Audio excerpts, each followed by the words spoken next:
Hello and welcome to Cup of Tea's 3-Minute Reviews. And the time it takes you to brew a cup of tea, we'll cover an entire movie. My name is Tim, and I'm joined as always by Michael. Thanks for having me. Thank you for joining me. Today's movie is Hudson Hawk. It is a zany action comedy from 1991 starring Bruce Willis and Danny Aiello. Michael, please give us your hot take. Tim, this movie was my cup of tea. It took some really big swings. Some of them hit, some of them missed, but there were more hits than misses for me, and I liked it. What about you? This movie was not my cup of tea. I don't know who this movie was for, but it was not for me.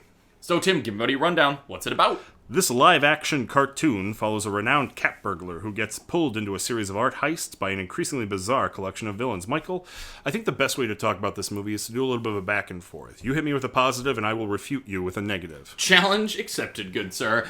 I loved the goofy, zany energy that runs across this picture. You know, there was a lot of enthusiasm by the filmmakers and by many of the actors. That really worked for me and sucked me in. Except for when it doesn't work, because there are a lot of very zany moments that people have fully committed to that add nothing of value. There's a 10-minute sequence in this movie that's set in 1400s Italy, and it's just a really weird, bizarre joke that does not land at all, and now I'm stuck in a 10-minute sequence set in 1400s Italy for no reason. That was inexplicably in Italian, so no one could understand any of the dialogue. No subtitles. Da Vinci launches an intern off of a castle using a glider. Great bit, I guess. I don't know if that was a joke or not.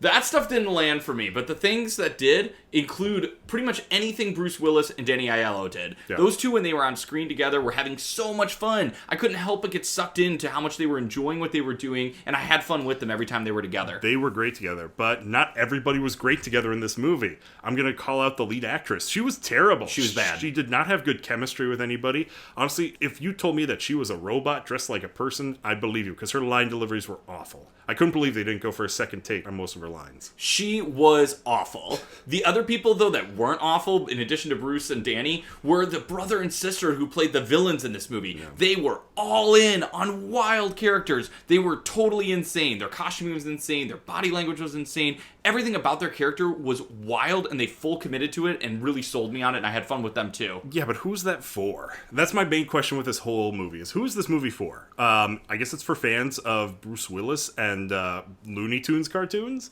Because my issue is, the film felt like it was written by, like, a high school kid for all of his friends, and he included all of the in-jokes that his friend group has.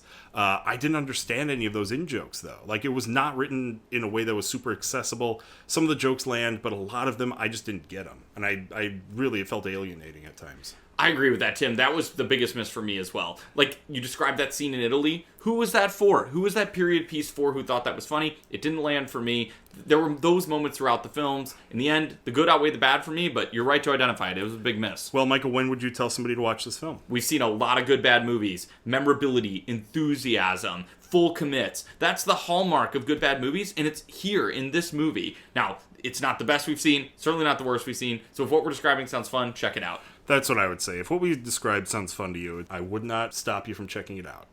Thank you guys for listening. This has been Cup of Tea's 3-Minute Reviews.